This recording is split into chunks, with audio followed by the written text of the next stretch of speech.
السلام علیکم۔ آج کی اس خصوصی نشست میں ہم ایک ایسی گفتگو کرنے جا رہے ہیں جو ہزاروں طلباء کے مستقبل کا فیصلہ کر سکتی ہے۔ 2026 کے 12ویں جماعت کے انگلش کے امتحان کا ایک مکمل اور سٹریس فری بلو پرنٹ۔ وعلیکم السلام علی بھائی۔ امتحان کا نام سنتے ہی ذہن میں ایک بوجھ سا بن جاتا ہے۔ بچے دن رات کتابوں میں گھسے رہتے ہیں، پھر بھی ڈر لگا رہتا ہے۔ لیکن سچ کہوں تو میری نظر میں امتحان ایک آزمائش ہے۔ قرآن پاک میں بھی تو واضح آتا ہے نا کہ انسان کو مشقت میں پیدا کیا گیا ہے، تو یہ دباؤ تو بنتا ہے۔ عمر بھائی، آپ کی بات اپنی جگہ بالکل ٹھیک ہے کہ مشقت لازمی ہے، مگر قرآن ہی یہ بھی فرماتا ہے کہ بے شک مشکل کے ساتھ آسانی ہے۔ ہماری اس تیار کردہ تجزیاتی رپورٹ کا مقصد وہی آسانی پیدا کرنا ہے۔ سورس مٹیریل کو استعمال کرتے ہوئے ایک ایسی حکمت عملی سامنے لائی جا رہی ہے جو اس ساری محنت کو ایک صحیح سمت دے گی، تاکہ امتحان کی تیاری میں شامل ہر مرحلے کو واضح طور پر سمجھا جا سکے۔ چلیے وقت ضائع کیے بنا اس سفر کا آغاز کرتے ہیں۔ اگر ہم اس پرچے امتحان کی ترتیب پر نظر ڈالیں تو یہ بالکل ایک ضابطے میں بندھا ہوا ہے۔ سب سے پہلے آبجیکٹو یعنی MCQs، پھر بک 2 کے مختصر سوالات، اس کے بعد مسٹر چپس کا ناول، پھر 15 نمبر کا تفصیلی مضمون اور آخر میں ایڈیمز اور ٹرانسلیشن آتے ہیں۔ بالکل ایک سلسلہ ہے، اور دین اسلام بھی تو ہمیں ترتیب اور نظم و ضبطی سکھاتا ہے۔ اگر نماز پڑھنی ہے تو ایک نظام ہے، پہلے وضو، پھر قیام، پھر رکوع اور سجدہ۔ زندگی میں کامیابی کے لیے بھی یہی سیکوینس ضروری ہے۔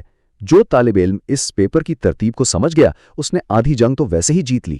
بہت خوب عمر بھائی، اور آج کی اس تفصیلی گفتگو میں اس ترتیب کے ہر ایک قدم کو آپس میں کھول کر بیان کیا جائے گا۔ یہ بھی دیکھیں گے کہ کہاں روایتی سوچ غلط ہوتی ہے اور کہاں سمارٹ ورک کی ضرورت ہوتی ہے۔ تو شروعات کرتے ہیں سب سے پہلے اور انتہائی اہم مرحلے سے، آبجیکٹو پرچہ اور MCQs۔ یہ 20 نمبر کا حصہ ہوتا ہے جو امتحان میں سب سے پہلا امپریشن بناتا ہے۔ علی بھائی، یہ 20 نمبر نا اکثر قابل سے قابل بچوں کو بھی پریشان کر دیتے ہیں۔ ایک چھوٹی سی غلطی ہوئی، ایک غلط دائرہ بھرا اور پورا 1 نمبر کٹ گیا۔ یہاں کوئی رعایت نہیں ملتی۔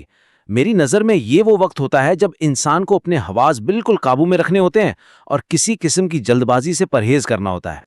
اور اس نقصان سے بچنے کا ایک بہت ہی مفید طریقہ اس بلو پرنٹ میں واضح کیا گیا ہے۔ اکثر طلباء صرف اپنے ہی بورڈ کے پچھلے 5 سال کے پیپر دیکھتے ہیں، لیکن یہاں اثر انگیز تجزیہ یہ بتاتا ہے کہ پورے پنجاب کے مختلف بورڈز کے ملا کر تقریباً 15 سے 16 پچھلے پیپرز جمع کیے جائیں اور ان کی مشق کی جائے۔ لیکن علی بھائی، میں یہاں اس بات سے تھوڑا اختلاف کروں گا۔ کیا یہ پاسٹ پیپرز پر اس قدر انحصار کرنا ایک قسم کا رٹا نہیں ہے؟ اصل علم تو کتاب کو گہرائی سے پڑھنے میں ہے۔ اگر بچے صرف پرانے پیپرز ہی یاد کریں گے تو ان کی اصل معلومات کہاں جائے گی؟ آپ کا نقطہ بالکل جائز ہے عمر بھائی، اور میں کتابی علم کی اہمیت سے ہرگز انکار نہیں کر رہا، مگر دین میں ہمیں حکمت اور دانش مندی بھی سکھائی گئی ہے۔ حدیث کا مفہوم ہے کہ ایک مومن ایک ہی سوراخ سے 2 بار نہیں ڈسا جاتا۔ پرانے پیپرز ہمیں یہ بتاتے ہیں کہ امتحان بنانے والے کا ذہن کس طرف سوچ رہا ہے۔ یہ رٹا نہیں بلکہ مزاج شناسی ہے۔ جب 15-16 پیپر سامنے ہوں گے تو سوال کی نوعیت سمجھ آ جائے گی اور یہ 20 مارکس بالکل ٹھیک ٹھیک حاصل کیے جا سکیں گے۔ اب آتے ہیں دوسرے مرحلے کی طرف، جو کہ بک 2 کے مختصر سوالات ہیں۔ یہاں سے انشائیہ یعنی سبجیکٹو حصہ شروع ہوتا ہے، جہاں 8 یا 9 میں سے 6 سوال حل کرنے ہوتے ہیں۔ یہ وہ جگہ ہے جہاں علم کا اصل امتحان شروع ہوتا ہے۔ اب یہاں کوئی تکے نہیں چلتے، یہاں لکھنا پڑتا ہے، اپنے خیالات اور سبق کی سمجھ کو قلم بند کرنا پڑتا ہے۔ بالکل صحیح فرمایا، اور اس حصے میں پورے 12 مارکس لینے کے لیے صرف سبق کے آخر میں دی گئی عام ایکسرسائزز کافی نہیں ہوتیں۔ ہماری وضاحت یہ قائم کرتی ہے کہ ہر لیسن کے اندر جو چھپے ہوئے کنسیپچول اور اندرونی سوالات ہیں ان پر مکمل عبور حاصل کرنا لازمی ہے۔ جو چیپٹر کی گہرائی میں جاتا ہے وہی امتحان میں کامیاب ہوتا ہے۔ سبحان اللہ، یہ بات میرے دل کو لگی ہے۔ صرف سطح پر تیرنے سے موتی کہاں ملتے ہیں؟ علامہ اقبال نے بھی تو کیا خوب کہا تھا نا، غواص کو ملتا ہے گوہر تہرے دریا میں، آتا نہیں باہر کبھی قطرہ جو ہو نصاب۔ اگر واقعی مارکس لینے ہیں تو سبق کی مکمل گہرائی میں اترنا پڑے گا۔ یہ جو مختصر راستے اور شارٹ کٹس ڈھونڈنے کی عادت بن چکی ہے، اس سے صرف وقتی فائدہ ہوتا ہے، مستقل کامیابی نہیں۔ واہ عمر بھائی، کیا ہی خوبصورت مثال دی آپ نے۔ واقعی جو سبق کی روح کو سمجھ لیتا ہے وہ ہر اندرونی سوال کا آسانی سے شکار کر لیتا ہے۔ اس سفر کا تیسرا بڑا مرحلہ ہے novel goodbye mister Chips. امتحان میں اس ناول سے 12 سوالات آتے ہیں، جن میں سے 8 کا تسلی بخش جواب دینا ہوتا ہے۔ مسٹر چپس، اساتذہ اور شاگردوں کے رشتے کی ایک عظیم داستان۔ ایک استاد جو اپنی پوری زندگی طلبہ کی تربیت میں گزار دیتا ہے۔ ہمارے دین میں تو استاد کا درجہ ویسے ہی روحانی باپ کا ہے، مگر مسئلہ یہ ہے علی بھائی کہ ناول اس قدر طویل ہے کہ نوجوان اسے دیکھ کر ہی گھبرا جاتے ہیں۔ گھبراہٹ فطری ہے، مگر یہاں ایک جادوئی عدد، ایک میجک نمبر آگے آتا ہے، اور وہ نمبر ہے 7۔ 7؟ مطلب پورا ناول یاد کرنے کی ضرورت نہیں؟ یہ تو پھر وہی آسانی ڈھونڈنے والی بات ہو گئی۔ اگر محنت نہیں ہوگی تو اجر کہاں سے ملے گا؟ محنت کا تو اسلام میں انتہائی عظیم درجہ ہے۔ عمر بھائی، یہاں سمارٹ ورک اور مناسب حکمت کا استعمال کیا جا رہا ہے۔ محنت کرنا شرط ہے، مگر اندھا دھن محنت سے بہتر ہے با مقصد محنت۔ اس رپورٹ کے مطابق اس ناول کے حصے کو پوری طرح کلیئر کرنے کی چابی بالکل انہی 7 مخصوص چیپٹرز میں چھپی ہے۔ دیکھیے، مدتوں کے تجزیے سے یہ پتا چلتا ہے کہ چیپٹر 1، 2، 3، 4، 9، 11 اور 13 سب سے زیادہ اہم ہیں۔ یہ ہائی ییلڈ چیپٹرز کہلاتے ہیں۔ اگر انہی 7 مخصوص چیپٹرز کے سوالات پر گہری توجہ دی جائے تو 8 سوالات لازمی حل کیے جا سکتے ہیں۔ چلیں، اگر اس کو دانشمندی اور حکمت عملی کے طور پر دیکھا جائے تو میں مکمل اتفاق کروں گا۔ جیسا کہ کہتے ہیں نا، عقل مند اپنا وقت وہاں لگاتا ہے جہاں سے فائدہ سب سے زیادہ ہو، مگر ان چیپٹرز کو دل سے اور لگن سے پڑھنا چاہیے تاکہ استاد اور شاگرد کے رشتے کی اہمیت دلوں میں اتر سکے۔ بالکل بجا فرمایا۔ محنت اور وقت دونوں کو بچا کر ایک بہترین اور شاندار نتیجہ حاصل کیا جا سکتا ہے۔ اور اب آتا ہے وہ حصہ جس سے سب سے زیادہ خوف محسوس کیا جاتا ہے، چوتھا حصہ، یعنی 15 نمبر کا مضمون۔ امتحان میں 4 موضوعات دیے جاتے ہیں جن میں سے کسی ایک پر مکمل ایسے لکھنا ہوتا ہے۔ خوف تو آنا ہی ہے علی بھائی۔ آج کل کتابیں پڑھنے اور لکھنے کی عادت ہی ختم ہو چکی ہے۔ ٹیکنالوجی نے تحریر کی صلاحیت کو شدید متاثر کیا ہے۔ مضمون لکھنا اصل میں اپنے خیالات کو الفاظ کا لباس پہنانا ہے، مگر کسی کو پریشان ہونے کی ضرورت نہیں۔